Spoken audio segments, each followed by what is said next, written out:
Minister Isan has just joined from Baghdad. Isan Ismail. So I think we've got everybody online, all the ministers.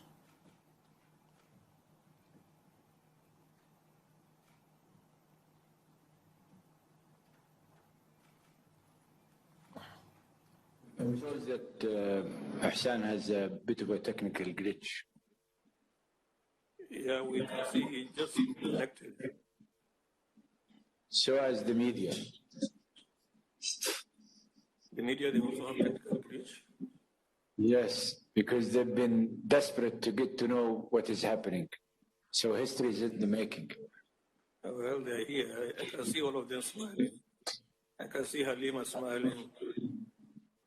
I can see Amina. Amina is smiling. I can see them all smiling because, to their dismay, this is the first time ever we held a secret in OPEC. Amina and Cornelia, they are not smiling. Amina Bakari is not smiling. Cornelia is not smiling.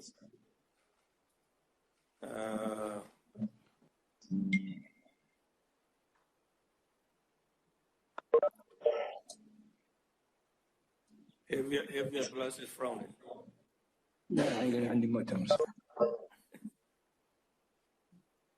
Evia Plus, what's happening?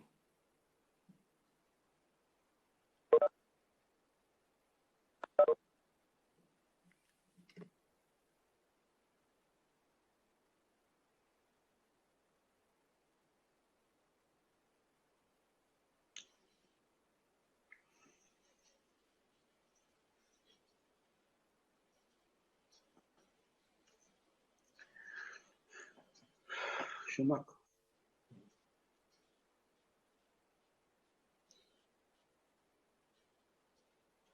شو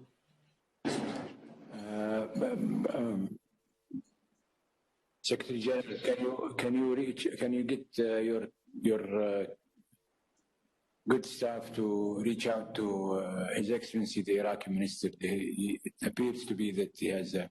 Oh, here you go. Here is our formidable Minister of Iraq. Yeah. His son is here. I'm here. Okay. First of all, we apologize for keeping you waiting, and but what is OPEC without an additional piece of suspense? And OPEC Plus has always adapted to OPEC suspense, and therefore, it's quite an enjoyment to see you wondering. But I have to emphasize that, as I was just saying earlier, that history is in the making, because this is probably, in my recollection of 33 and a half years of OPEC, this is probably the first time that we were able to hide something from the media. In fact, in some cases, I felt that the media has a membership in OPEC and OPEC Plus, but it's an invisible membership. Be it as it may, I think I would like to welcome you on behalf of everybody. The co-chair, Deputy Prime Minister Novak, will also have a few words to say.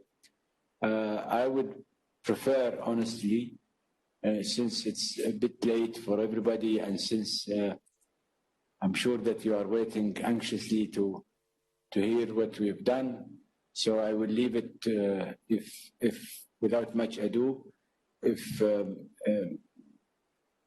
my friend Alexander would like to say a few words. I believe also the new president of OPEC is with us, so if he has any few remarks to make, and then we can proceed as always, first in, first served. But I will leave it to the Secretariat to determine that. Alexander?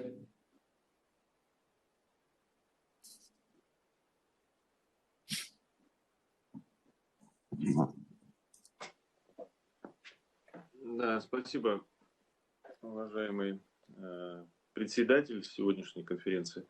Во-первых, хочу поприветствовать всех представителей средств массовой информации. В этот раз вам пришлось 2 дня ждать для того, чтобы послушать представителей стран ОПЕК+, о тех решениях, которые были приняты.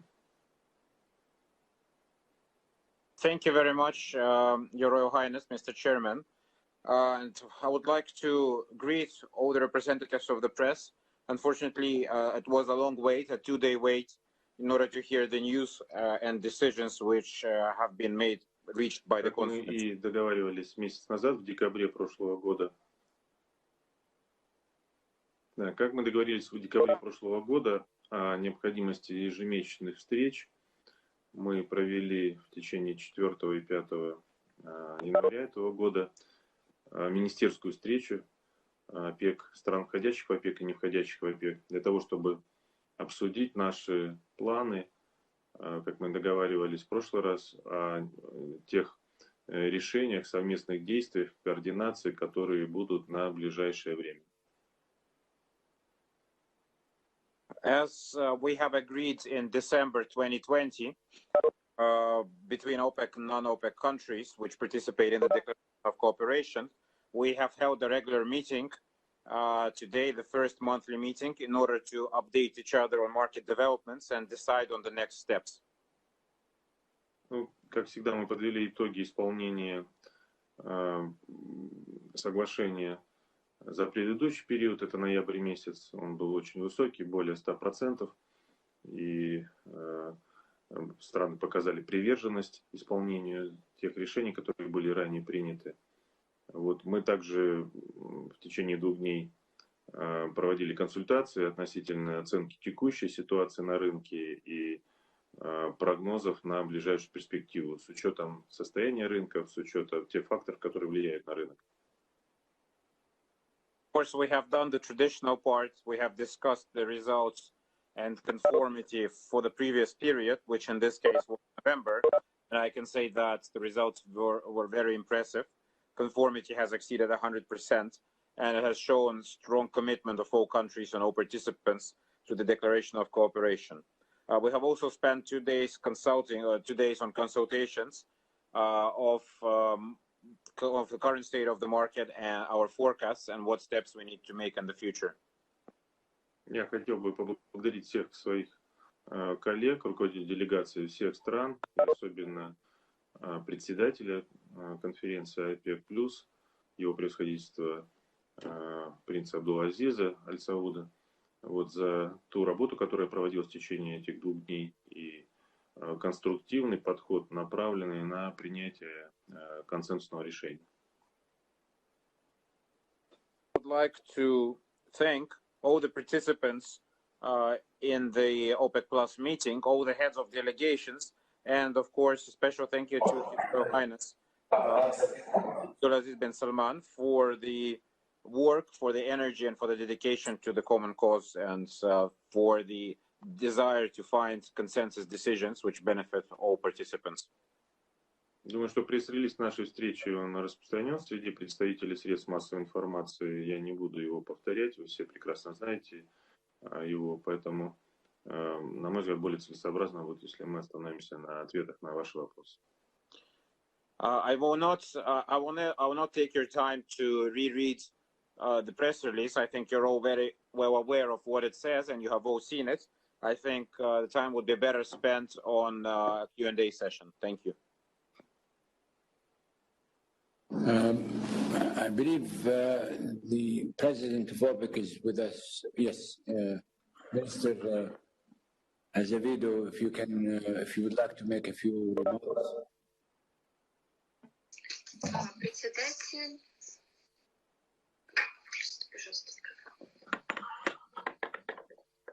Your Excellency.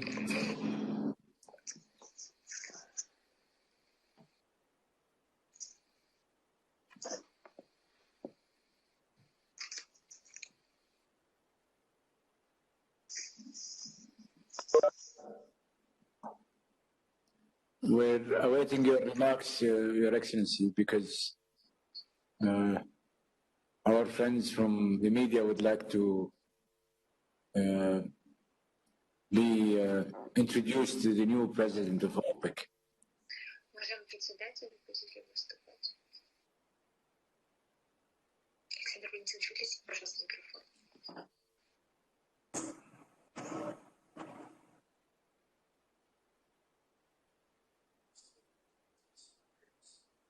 Mohammed, maybe there is a problem. Okay. Have any technical problems from your end? Pedro, can you hear us? Estevao, are you there?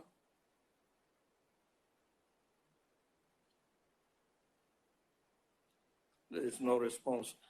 Can somebody call him, please, on the phone?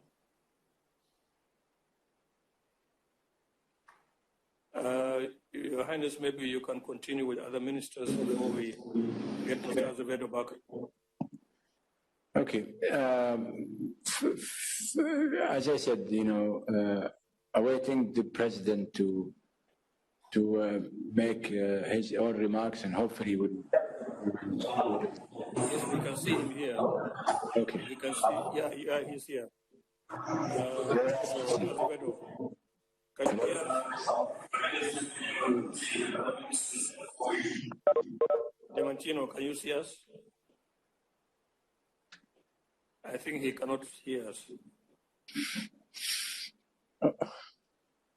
Okay. Yeah, the IT will sort him out. Okay. Yes. Well, I take it that this time we are better.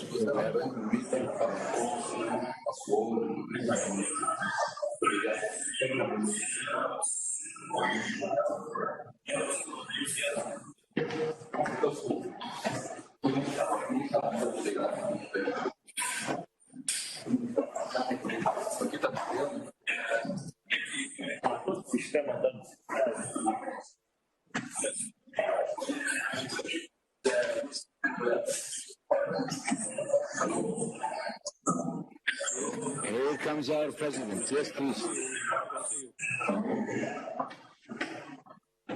Yes, Your Excellency. Yes, Your Excellency.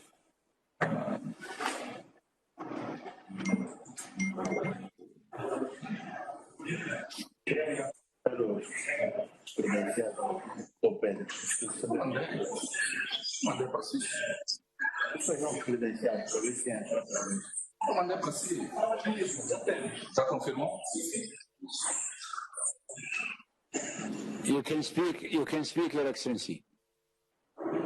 We do hear you. I hope you do hear us.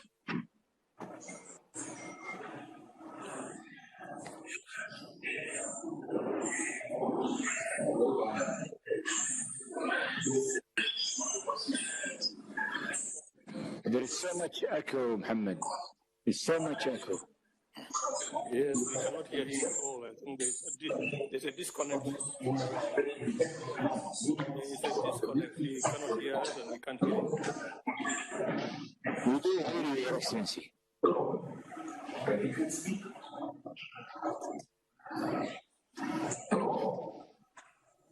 Azevedo, can you hear us?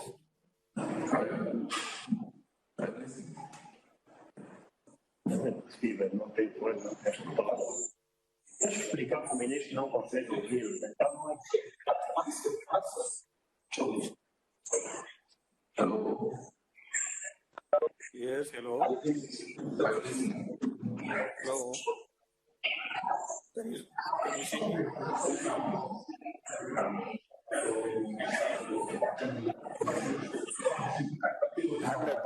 Mohammed, I think we should move on until our technicians fix the issue.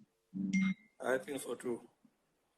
Okay. We'll be in touch with him. Okay. Well, first of all, I want to make sure that you've received the press release. This time, I thought we did it in a better, more effective and efficient way. Hope so. Where you've got it before we get into this video conferencing, just to enable you to digest the decision, although it is straightforward and clear and without much ado. We would like to give you the... I know that you are all anxiously waiting for what I would say about what Saudi Arabia would voluntarily do, and unlike somebody who predicted that we're doing it as a compromise, or unlike what has been said about acting on behalf of this country or that country, I have quite a few people here who can be witness to this whole discussion. In fact, Saudi Arabia has been honored this evening. I can vouch that none of OPEC Plus countries, except one person, who knew what would be our voluntary cut would be. None of our colleagues at OPEC Plus had in any way questioned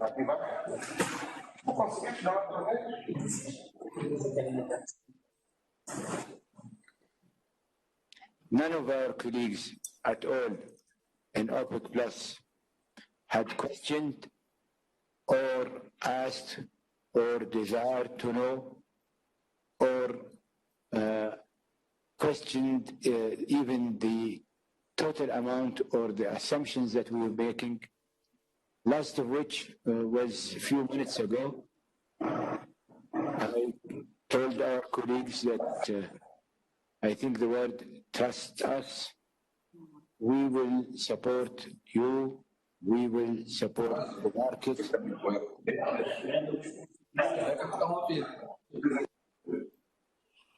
We will support you. We will support the market. We will support the industry. And so I said, who are willing to trust us? And I have 4 or 5 ministers here. I'm honored to say that all of them, the present here, have raised their hand in agreement, but virtually everybody in that room or that conference did flag their agreement unanimously, which is something that I feel so proud of. It is not the work of a minister or ministers or those who preceded me. It is the work of a country and government and leadership that had enabled us to say to the world, we are the guardian of this industry.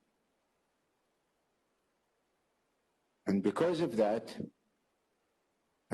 where Saudi Arabia is willing to voluntarily cut for the 2 months of February and also for the month of March, a million barrel,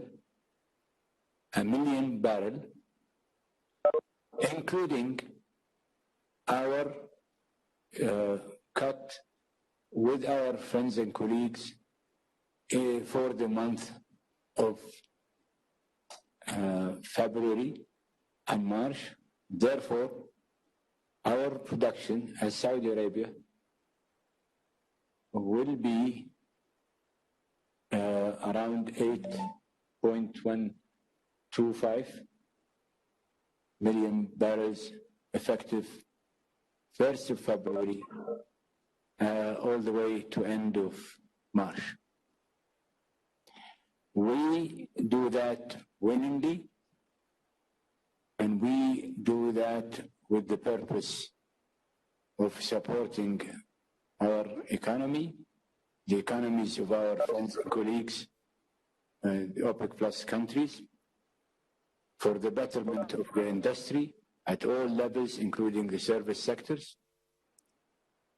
We also do it with the hope that this gesture of goodwill made by our leadership in the name of His Royal Highness the Crown Prince, Prince Mohammed bin Salman, as he is the chair of the Saudi Hydrocarbon Committee, the high-level hydrocarbon committee, the Supreme Hydrocarbon Committee.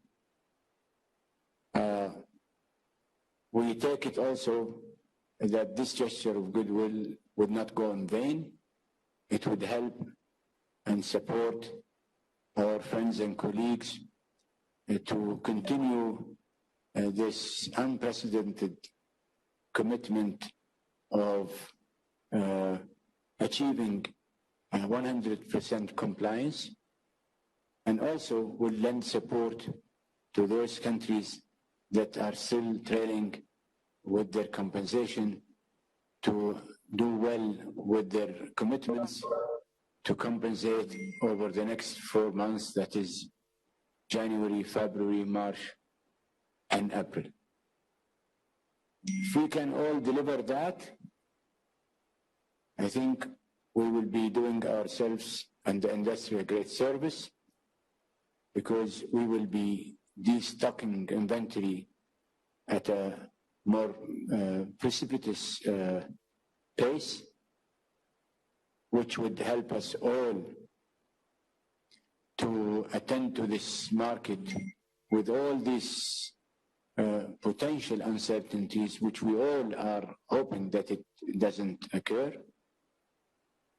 I would close by saying Saudi Arabia, first and foremost, attended to this calamitous situation as first and foremost a humanistic issue with its health and social aspects, and certainly with its economical consequences. But we've been doing a great job as a government, as a country, as a society in protecting our society. We have done a great job in collaborating with everybody in attending to this situation at all levels: health, social, economical, political.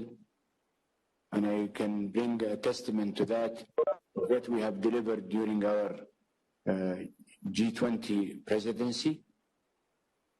And therefore, what we're doing today is not a compromise, is not a little thing, is not a little tweak. It's a continuity of what we have been doing, and it is a continuity for the trust we're getting from our friends and colleagues and all participants at the G20, at any forum that Saudi Arabia had been involved in and participating in. I say it with pride, I say it with joy, I say it with honor, because we're doing what we have always done and has been done by all of our leaders, including the current leadership, that we will do well to attend to our prerequisites. Thank you.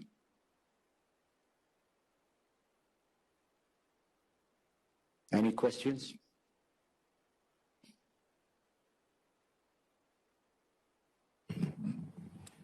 Can you please introduce yourself and pose your question? We cannot see everybody on our screen, so please do us a favor and come forward to pose your questions. But first of all, introduce yourself. I can see Financial Times. Financial Times. Hello, everyone, and thank you very much for taking my question. Until now, Saudi Arabia and Russia have really been on par with one another. And this time we now see Russia planning to basically increase its production while Saudi Arabia makes a big cut. What does this say about the unity of the group? Omar, are you directing the question to, how are you, Angie? I'm doing well. Yes, the question would be for Prince Abdulaziz. Well, I would love to give Alexander the right to answer, because you guys are so jealous for missing the Mandi. And we will not do a repeat for it until you guys behave. Not you, Anjali, but... It's okay, I'm a vegetarian as well, so it's slightly awkward for me anyway. I did promise you a vegetarian Monday, so we will have you, we'll give you another, but I'll leave it for Alexander to respond to that. I'm pretty sure that we're on the same page. We are, and that's why, you know, I find it somewhat surprising to see some of you guys have already predicted that we're doing this as to compensate for this and that. If we are doing 1 million barrels, why would we do it for a compensation scheme? But Alexander is here. He will tell you that I did mention it to him a week ago. But Alexander is here. He can tell you that we understand their needs and requirements with regard to the seasonality issue. But he's better than me to address this issue.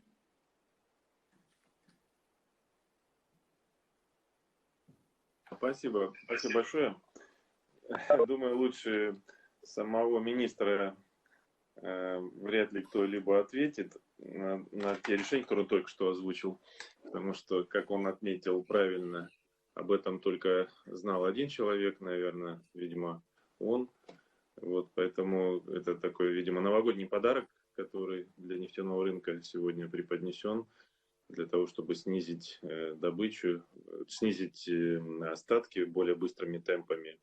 И, конечно, мы считаем, что Саудовская Аравия здесь вносит свой очень большой, значительный вклад в ситуацию восстановления нормального уровня запасов на мировых рынках. Вот, поэтому, поскольку я был в Риаде недавно, соответственно, по приглашению министра, то я с большим удовольствием ему передам слово, поскольку он носитель этой идеи.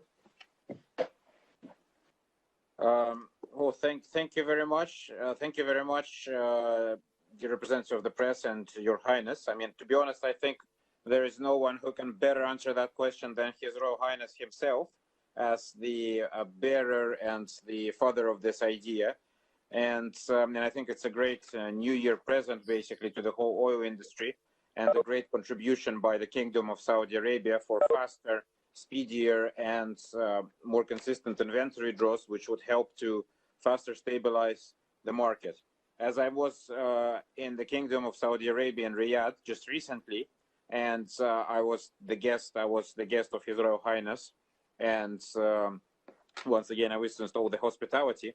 I think that it would be best for His Royal Highness to answer the question, you know, and to speak about this idea and its impact on the market. Okay.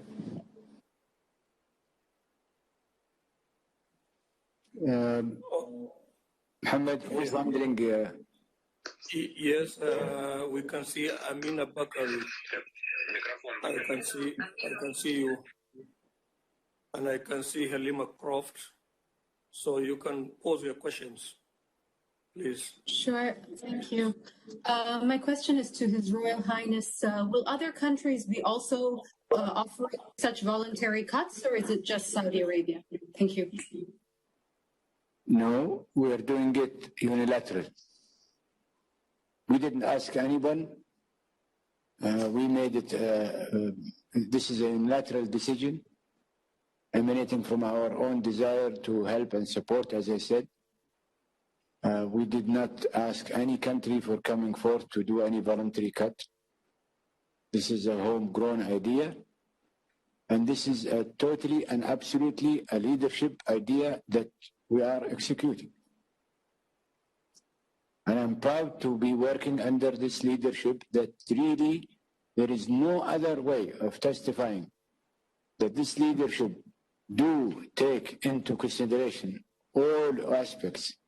And based on that, make a decision as mammoth as this decision without hesitation, without recoilment, and without reaching out to others to be a party to that. Yes, we did the same thing in June. And yes, we're thankful and grateful to our friends from the UAE and Kuwait. But if you ask them, they will tell you that we did not reach out to any OPEC Plus country seeking any voluntary contribution. If you're asking me whether I would accept any other voluntary contribution, I said, why not?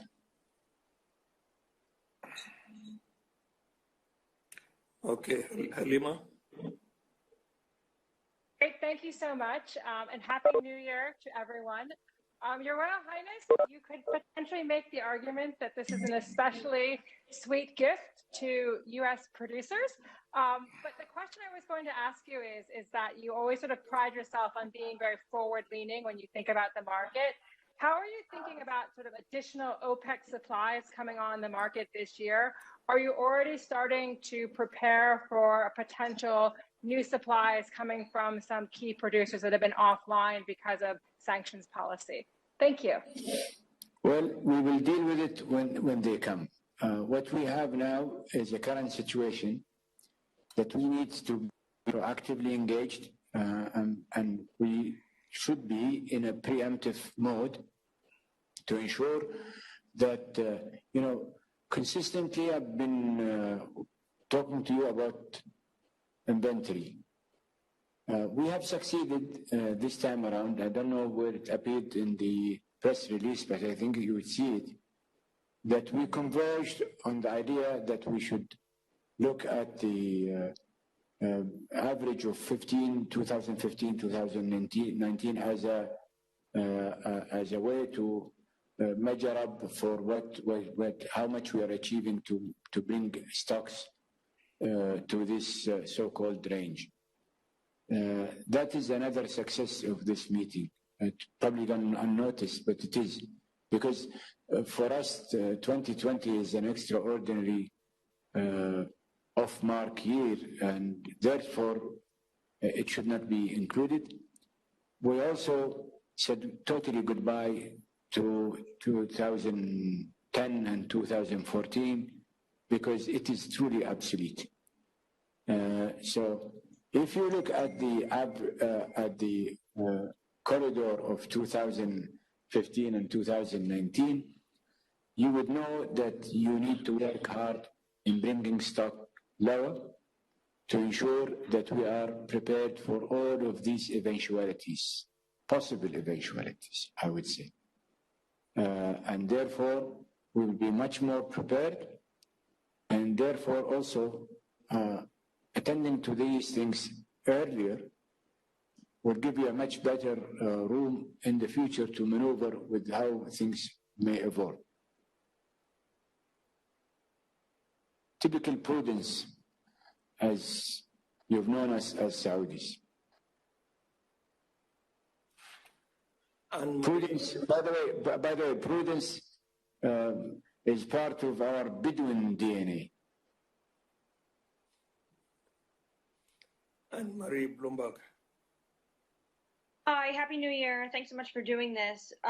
Your Royal Highness, if you can maybe just describe a little bit more about how you came to this decision. Is demand really that bad that you need to take off 1 million barrels a day for 2 months in a row? Like, are you so worried about the demand right now? No, we're not worried about demand now. We're hoping it could continue. In fact, we're all hoping that these so-called lockdowns that have taken place recently, hopefully within the next month or so, will be reduced, and hopefully the world economy will continue improving as we move forward in the next few months. But if there is anything to do, what we have done is to try to preempt the daunting stock levels that we need to reduce, just to make us sure that we are much more prepared to deal with the possibility, although I hope it is a remote possibility. It is first and foremost a preemptive measure. Can I just quickly ask, are you preempting then the rest of the year? Because last year the group didn't really preempt things. Last March we had economy starting to shut down. You guys had a meeting and didn't agree on anything. Will this, you think, change how you direct policy going forward? Is this a question for me, or I didn't hear you well? Well, you're saying you're doing this to preempt what potentially could be happening in 2021, but we saw all of this happen in 2020, and there really wasn't no preemptive measures taken. So is this a new policy that Saudi Arabia wants to take on throughout the course of the year? Well, how come if we as OPEC Plus reduce 10 million barrels of production, and on top of that, in June we did a voluntary cut with Kuwait and UAE of another million. I don't know what else can we do to prove that we are preemptively trying to mitigate the situation.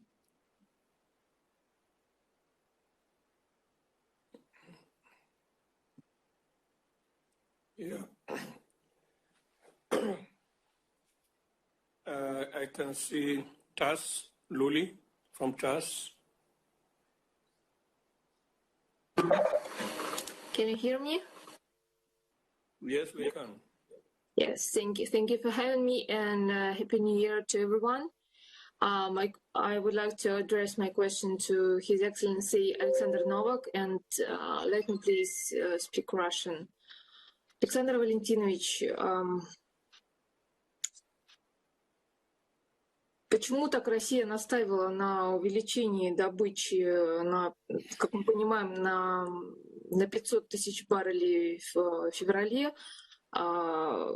Считаете ли вы, что вот риски появления нового штамма коронавируса переоценены? Спасибо. Я сейчас переведу вопрос. Переведи. Let me translate the question for all the participants. So the question is to His Excellency Mr. Novak.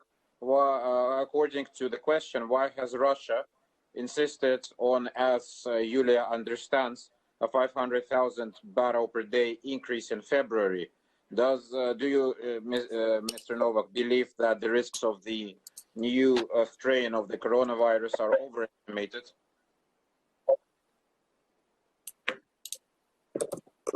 Спасибо большое.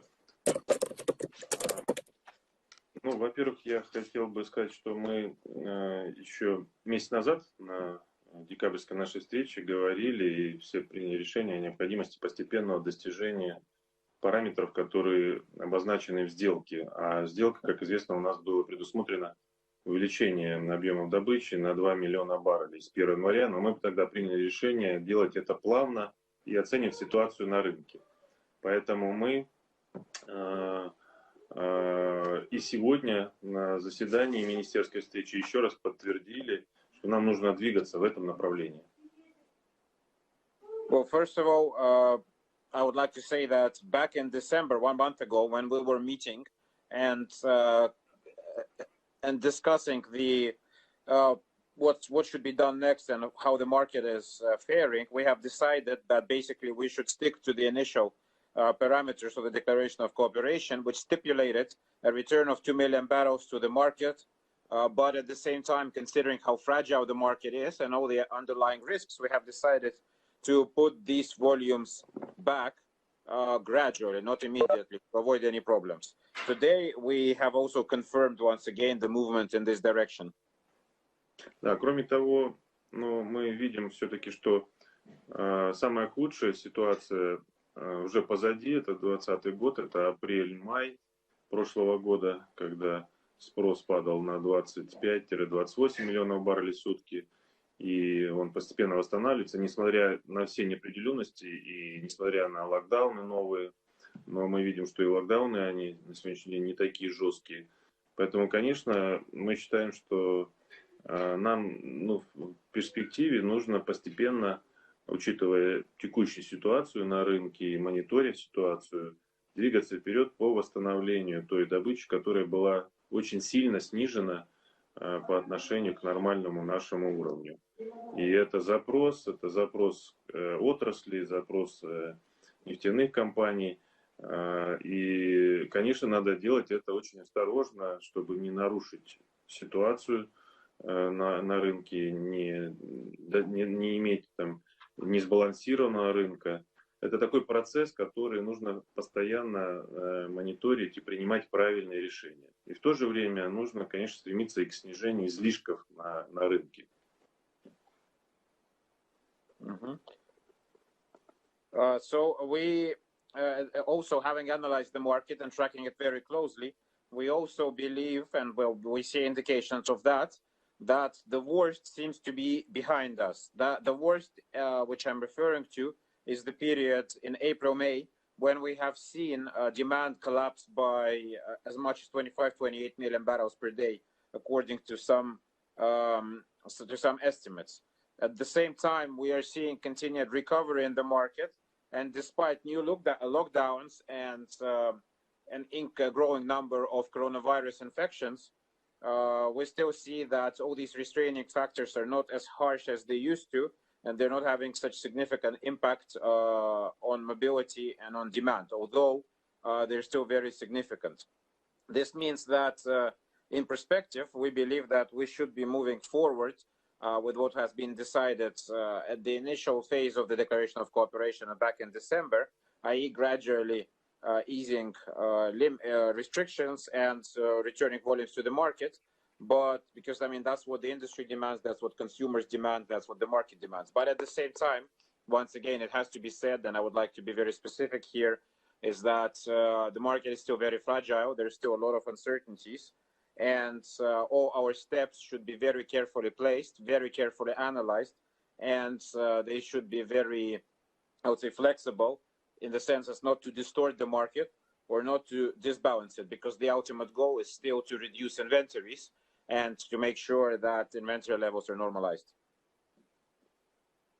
Сказать, что мы все-таки оптимисты, и мы верим в те вакцины, которые появились на мировых рынках и зарегистрированы.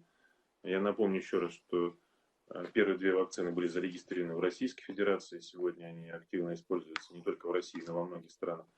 Мы верим в вакцинацию, то, что все-таки, как сказал министр, в ближайшее время локдауны будут все-таки закончиться, и ситуация будет улучшаться, будет идти в лучшую сторону, связанную с локализацией распространения коронавируса и восстановлением мобильности населения в этом году, авиационного сообщения, использования автомобильного транспорта. And to conclude, I would like to say that we are optimists, and that's why we have a positive, we positively believe in the effect of vaccines.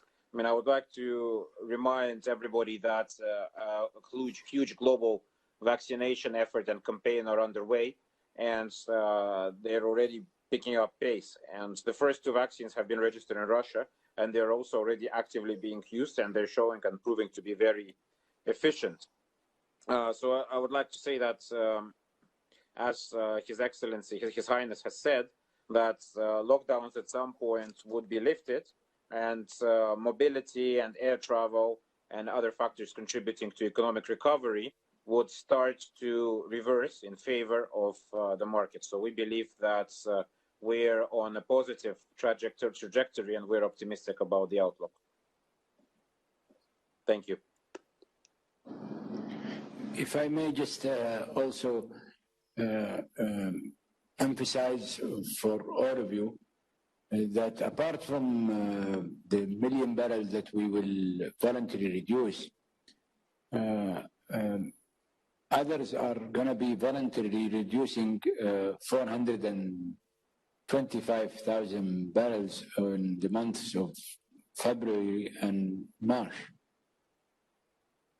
So there will be only an increment of 75,000 coming in February and March. So the total summation of what would be not supplied by OPEC Press would be 1,425,000.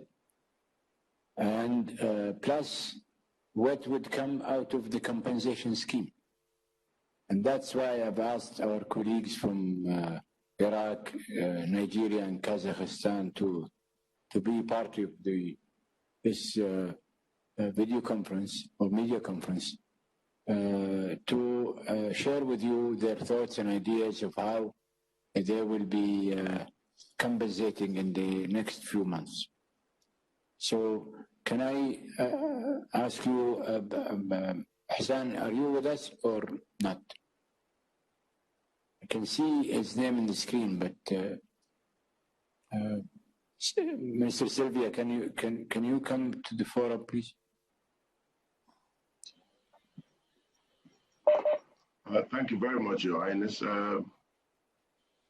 Again, let me commend the very effective leadership of Russia and Saudi Arabia, as I have done in our meeting earlier, through a very difficult year 2020. Nigeria, as always, is very committed to all the agreements that have been reached, and especially committed to compensating for our overproduction. From July, between July and now, we've been able to reduce our overproduction from over 300,000 barrels to 162,000 barrels. That is before the December figures are in. In November, our compensation figures stood at about 47,000 barrels in November. And I can assure you that when the December figures are in, we will even do better. And that means that our overproduction figure will be standing at just a little above 100,000 barrels. And going by what we've been doing consistently, we believe that we will be able to liquidate our overproduction figure completely by March when we come back again. I just wanted to say this. Thank you very much. Okay.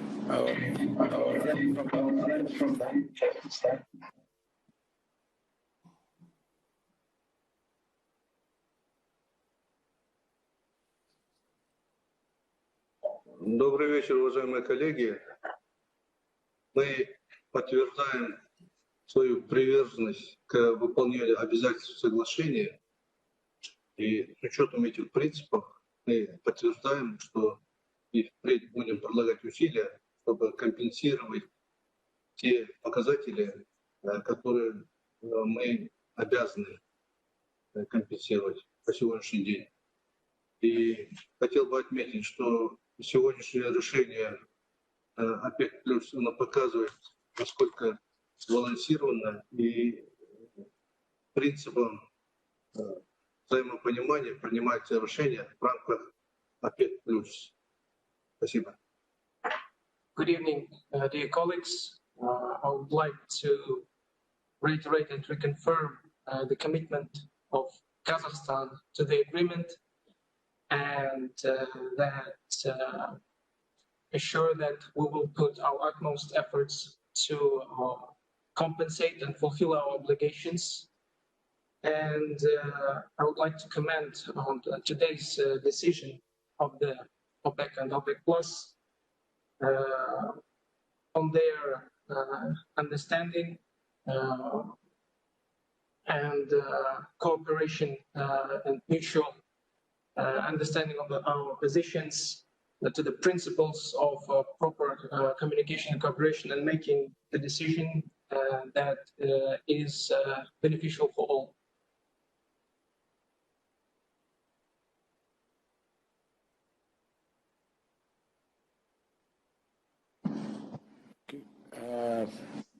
I believe Hassan is, we still have a technical glitch or technical problem with Hassan.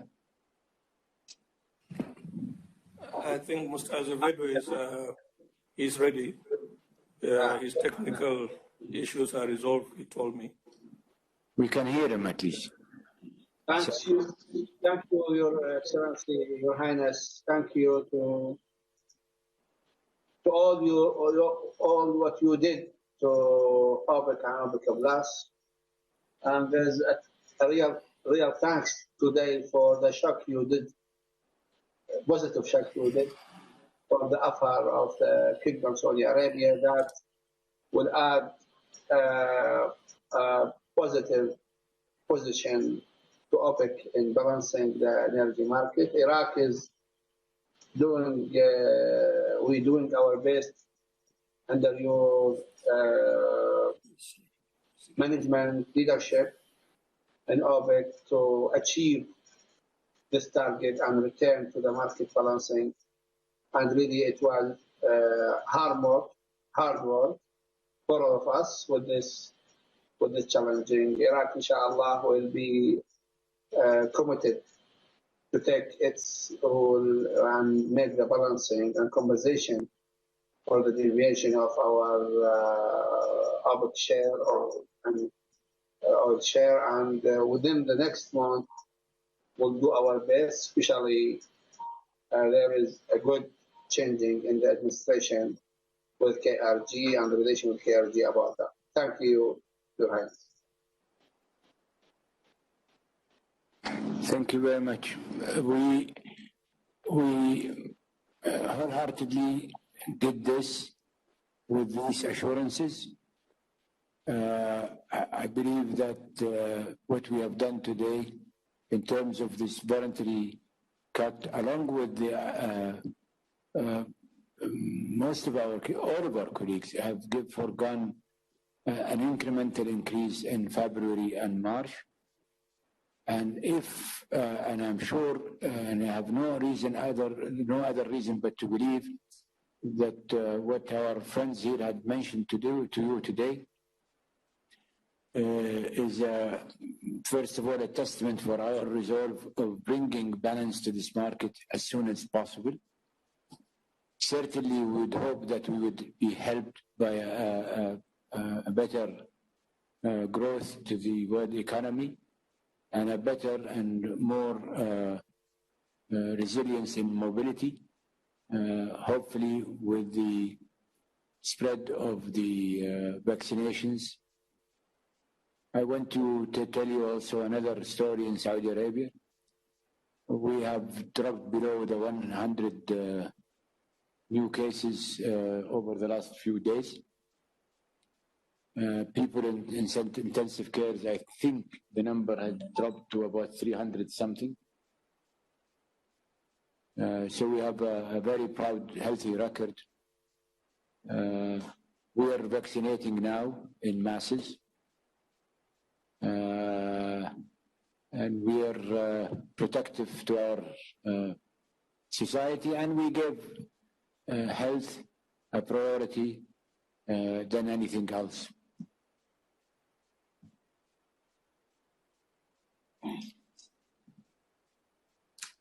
Hadley?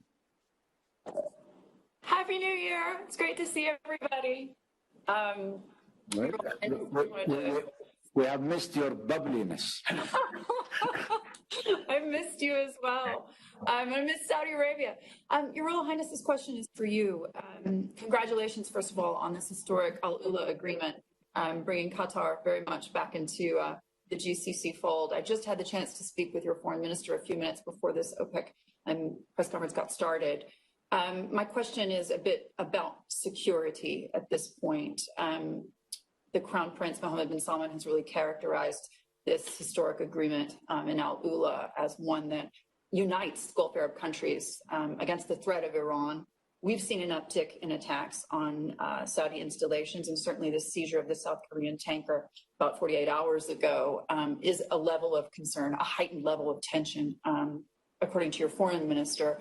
Are you satisfied with the level of security right now when it comes to securing Saudi Arabia's energy facilities? And broadly, are you satisfied that we will continue to see the appropriate level of American troops in this part of the world to secure all of the energy supplies floating through the Persian Gulf? Well, I will talk about the security and safety issue. Yes, I'm very satisfied that our energy facilities are in an excellent state of safety. With regard to security, you can't continue beating a devious mind. A devious mind is very creative too. So they keep their creativity. Unfortunately, their creativity are not focused on bringing too many good things for their societies and what have you, but actually directed to bring havoc and destruction and to other countries and other societies. There is nothing better than showcasing what we have done in OPEC and Press. Even in the last incidents, we have managed to undergo proactively measures that would render most of these attacks as being negligible in their impact and effectiveness.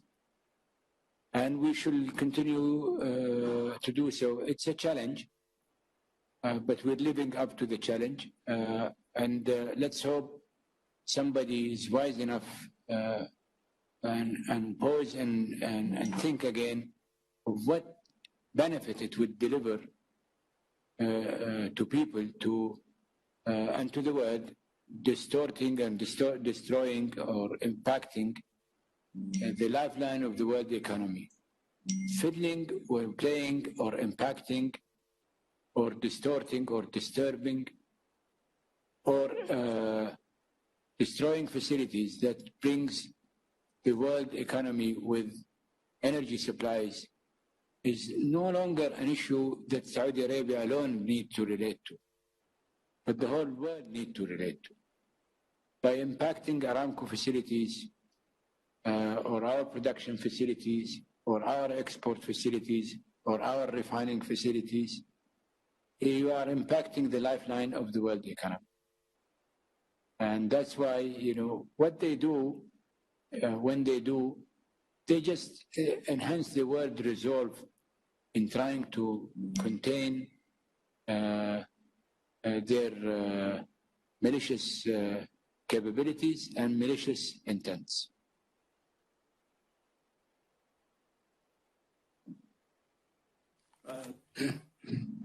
Good evening, Your Royal Highness, Your Excellencies, my dear colleague, the press. As we cannot see all of you in front of us here, so from the chat I have that some of you sent us, I got Rafiq from Energy Intelligence. He got a question.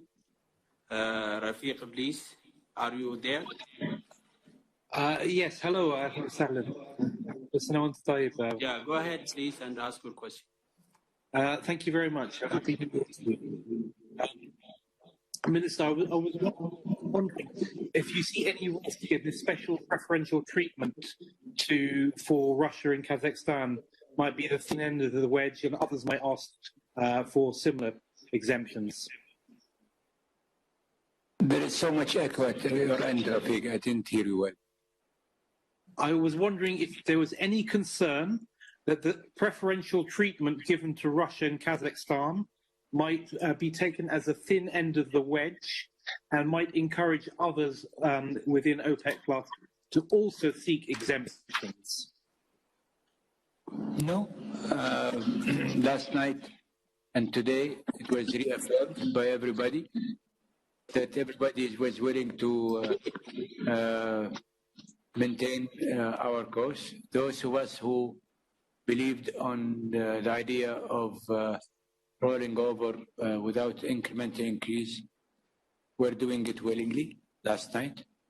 The only caveat that we've created today was for our friend from Russia and Kazakhstan to actually relate more to weather issues and concern about consumption and concern about associated gas which is nothing of a secret. Everybody knows how tough it is for the winter months for Russia and Kazakhstan.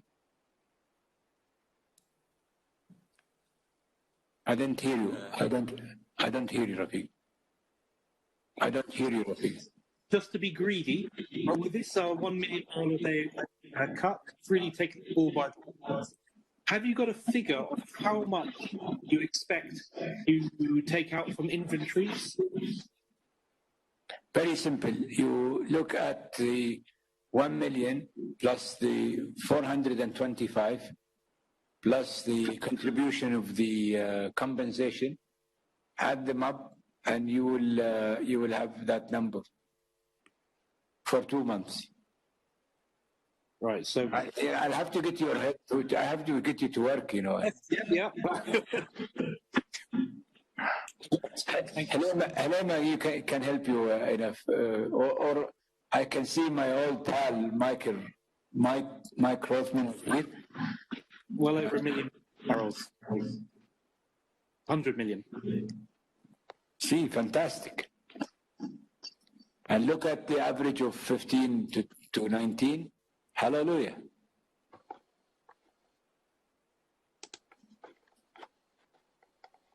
Okay.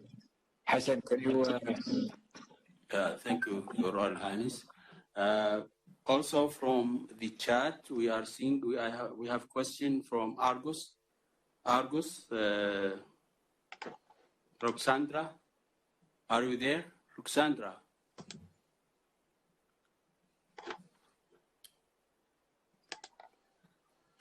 Hi, Happy New Year. Thank you so much for having me. Yeah, my question was going to be initially in line with what Rafiq asked, but considering that he's already asked it and you've already kind of answered it, if you don't mind, if I move on to a separate question, is that okay? You can ask whatever question you want. Argus can ask any question. You are very, very kind, sir. So in that case, if I can just gently point you in the direction of recovering, when you are typing or questioning. When you last offered, sorry if you can't hear me, when you last offered to do voluntary cuts, when yourself and Kuwait and the UAE kindly offered to do further voluntary cuts, which was in June, it was with the understanding that other members would fully comply so that there would be no further overproduction. Are you still expecting that on this particular occasion? I know that there is overproduction that has to be compensated, but are you now asking no more overproduction over February and March? We have been consistently seeking that, and we have got it. The last few months, you would see production without compensation is even beyond 100%. But what we want now is the continuity of fulfilling the compliance issue, and also addressing the compensation, further addressing the compensation. Keep in mind that some serious compensation took place. UAE did compensate, Angola did compensate, Iraq to a certain extent had delivered some of the compensation, Nigeria to a certain extent have delivered some of the compensation, Angola, Kazakhstan hopefully had delivered a bit in 2 months. Then in October, November, there was a bit of a touch and go. So my friend here and my colleague here had discharged a commitment before our colleagues and before you here, and I have no other meaningful way but to trust, because he is a trustworthy gentleman.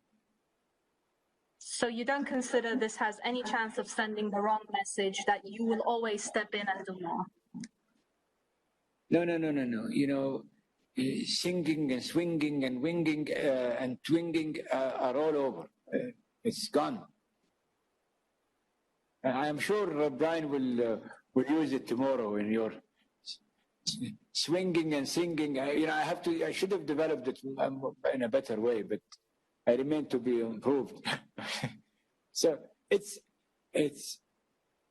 is done thoroughly with the view that we are willing to do it for 2 months. This is not a technical decision. This is a political sovereign decision. It was done with the full intention of attending and supporting the market, attending and supporting our friends and colleagues. It's a one way to say thank you for them, for all the deliveries that they have delivered. And it will help everybody in this industry in the final analysis. Thank you, Your Royal Highness. I have a question from Moscow, Reuters correspondent, Dimitri. Hi. Thank you, Hassan. It's Dimitri here from Reuters. I'm in London, actually. Hello, everyone. Happy New Year to all the ministers and fellow colleagues. Good to see you all.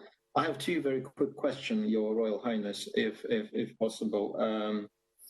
The first question, Mr. Abdulaziz, you've mentioned that the decision was a personal goodwill decision of His Royal Highness Crown Prince Mohammed bin Salman. Could you shed a bit of light on how exactly it was taken and what was the thinking behind it when you were discussing it?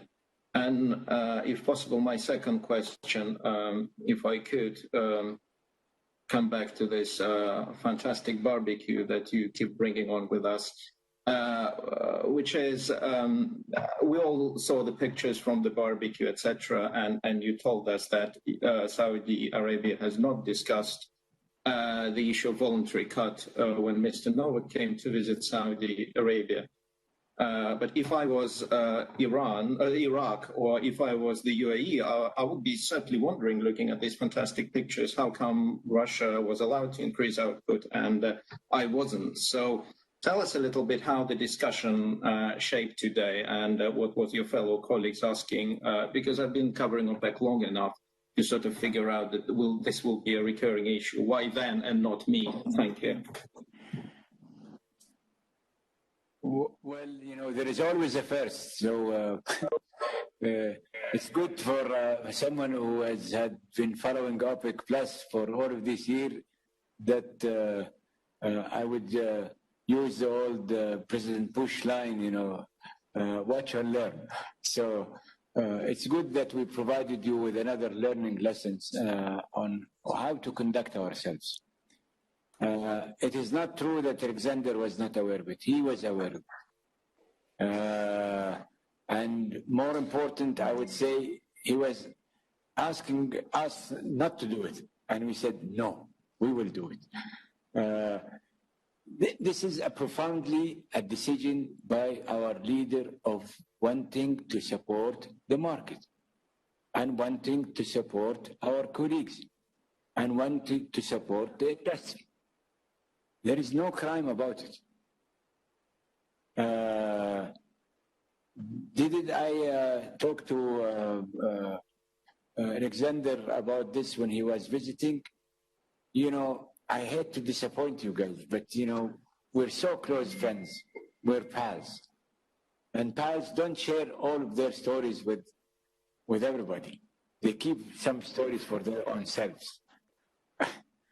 And where are we with Russia? We have a great deal of enthusiastic agenda of broad strategic partnership that will take shape. I only manage a good chunk of it, but there are others who are laboring hard, both in Saudi Arabia and Russia, to ensure that bilateral relationship will spread and will be more diverse in every aspect that you can think of and we cannot think of. Is this a good thing? Yes, it's a good thing. Does it have to do anything with the Mandi? No, it doesn't. Are you going to be denied another Mandi? Yes, until we will see how you conduct yourself today and how you behave. And based on that, you know, the next time around I will be with Alexander and he will barbecue with his steak. I cannot guarantee how good it is, but I've been promised that he can do a good barbecue. I can assure you, Mr. Minister, we are less envious of the barbecue than some fellow oil producers who like Iraq and the UAE. Well, Iraq, the Minister of Iraq is here. He will tell you that he was happy with this decision. My friend Suhail is happy with this decision. And I don't see where is the problem.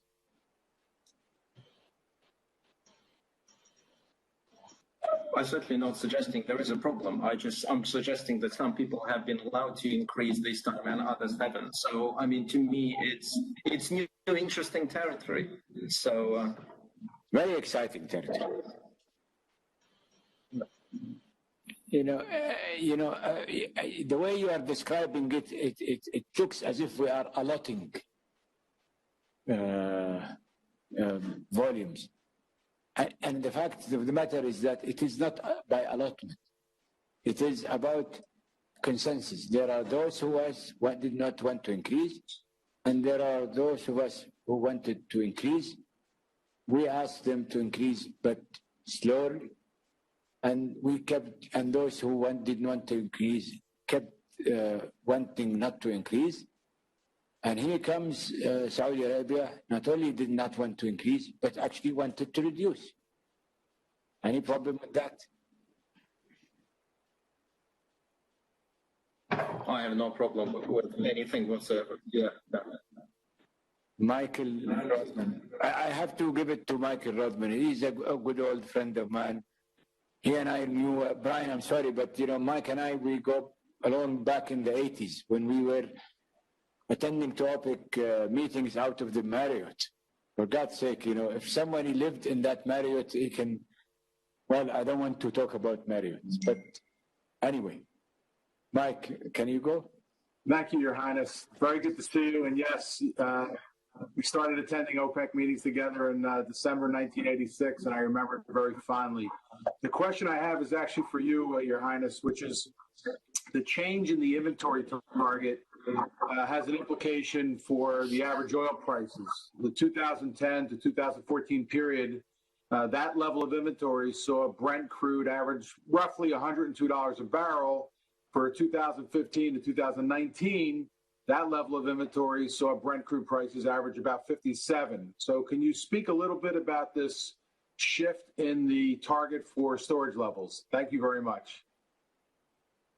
No, 15-19 is much more representative of the current concern. Keep in mind that 2010, I was asking my colleagues here, what was demand, and the demand then was 86 million barrels. So neither demand nor supplies nor any of the things that were going at that period is no longer in existence today. So hanging ourselves against something that has been absolutely absolute is treacherous. And KPIing your performance on something that is absolute is meaningless.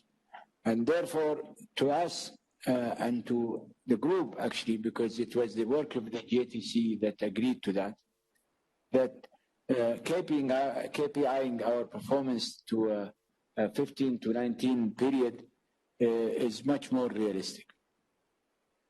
Thank you, Your Highness. My pleasure. Brian.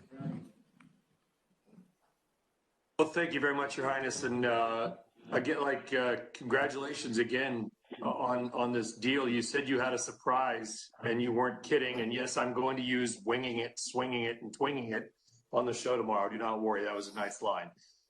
Could you quickly lay out? Should have worked harder on it. Should have worked harder. It was good. Should have worked harder. By the way, can I just say that for the other surprise is this meeting. I got to say, thank you for that, because we got a lot to talk about. But can you quickly just run us through, given all the lockdown scenarios that are going on, sort of your best and your worst case demand projections for the year? Thank you.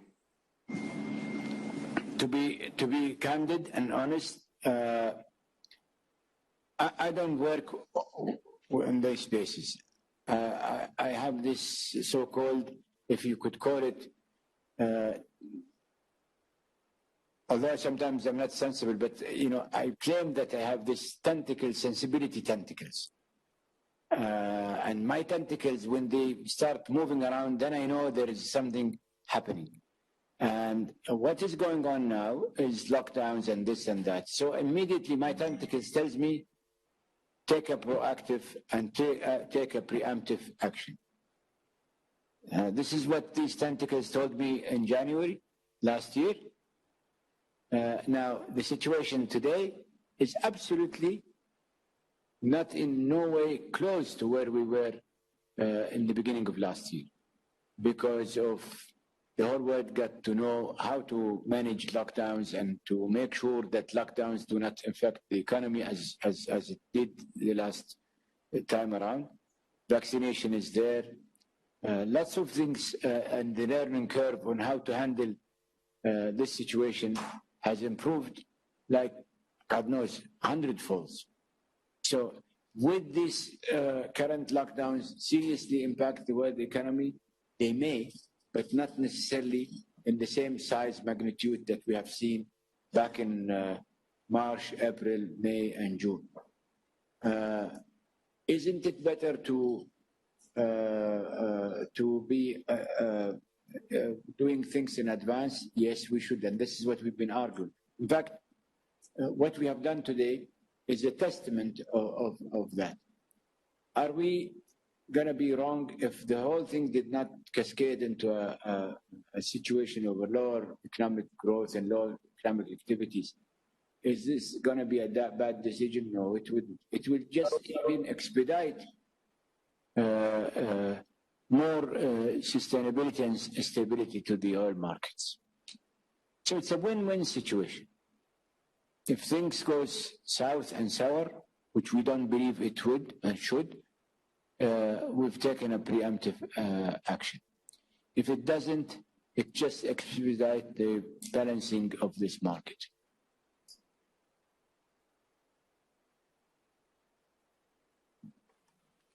I think His Royal Highness and Their Excellencies, the ministers, have answered most of your questions. Maybe we have the last question, Your Royal Highness,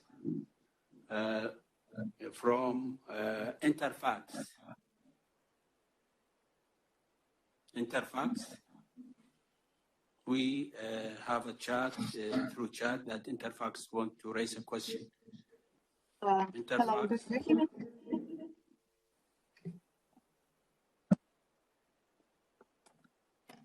We cannot hear you. Hello. We cannot hear you.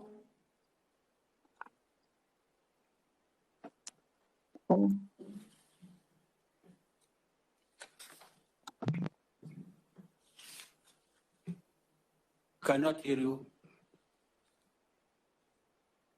Hello, hello. You are muted. Hello, do you hear me now? Yeah, we hear you. Go ahead, please. Raise your question.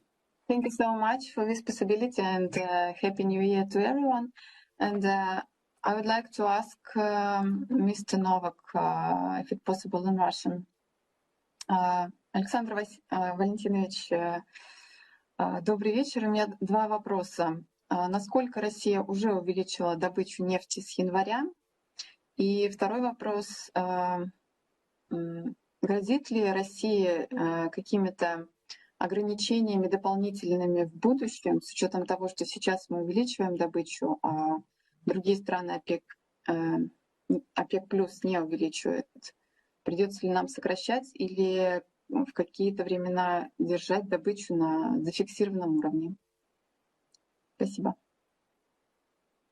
Соответственно, по Казахстану то же самое. Dear Rose, I mean, before I translate the questions, I would like to say that His Excellency Novak, he just received an urgent government call, so he's on the phone. on the government phone, but basically I'll translate the questions.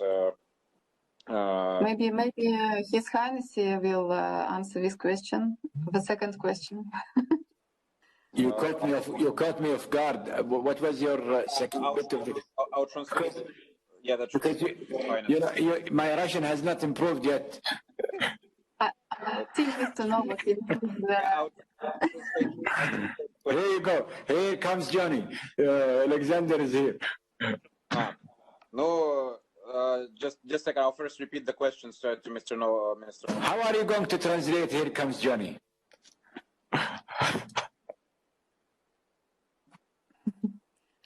Мне можно повторить вопрос? Сейчас я скажу.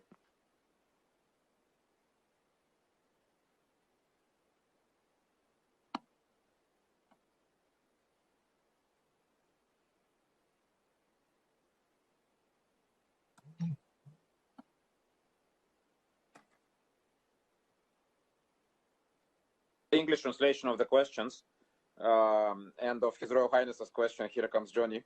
So basically, how much has Russia already increased production in January? And will there be any additional limitations on Russia and Kazakhstan in the future, or when future growth points come, because Russia is increasing now? Да, Александр Валентинович, вот вопросы.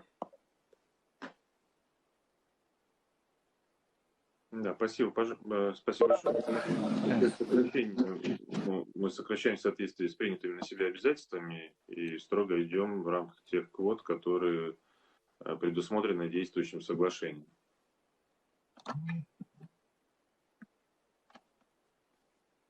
So basically, talking about the limitations and production limitations, we are in strict conformity with all the obligations and all the limits which have been set by the agreement. So our increases of production are in line with what has been agreed. Да, что касается мы не обсуждали вот вопрос, касающийся, как мы будем компенсировать или не компенсировать то увеличение добычи, которое сейчас согласовано. Но мы все-таки приняли решение только на 2 месяца. Дальше мы будем смотреть, что будет происходить в апреле, и принимать решение на апрель месяц. Для этого мы договорились, что мы соберемся в марте месяце на министерскую встречу. Talking about the second question, I mean, we have not discussed any topics or any production levels beyond March. And as has been agreed, we do this on a monthly basis now, although now we made a 2-month decision.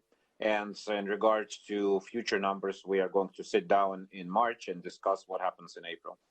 И я надеюсь, что ситуация через 2 месяца будет еще получше и более оптимистичная, с учетом вакцинации, которая происходит во многих странах.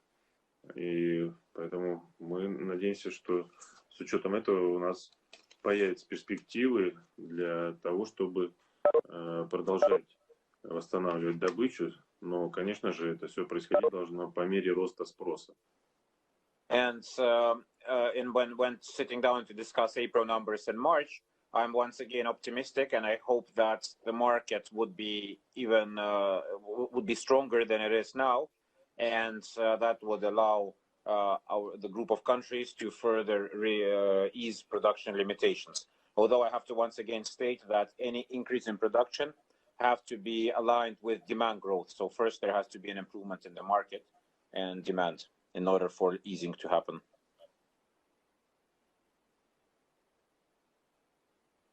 Спасибо. Thank you very much. Any other questions? It's getting late, guys. I think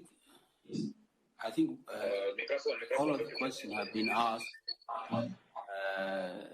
If you permit me, Your Royal Highness, we conclude our press conference. I think all queries were covered, and we have. I have Yusuf Shemri. Okay. You know, he will have a heart attack if I don't allow him. Thank you so much, Your Highness. Can you hear me? Yusuf. Thank you. Yes, please, quickly. First, Happy New Year to everybody, and I would like to congratulate the OPEC Plus group on reaching this incredible consensus. And I would like also to congratulate you on thank you actually for the leadership shown by the Kingdom of Saudi Arabia in terms of supporting the global markets and the global oil industry by the decisions that have been taken today.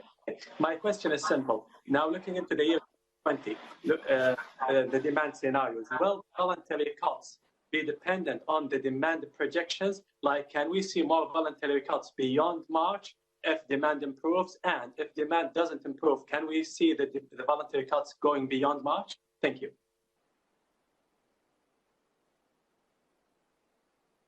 Yusuf, can you go back again? It's been an exhausting week for me.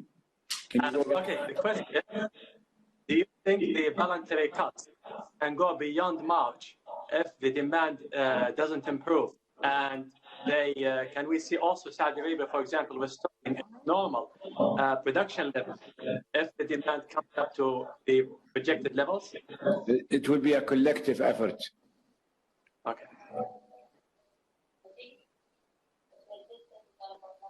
All right, thank you.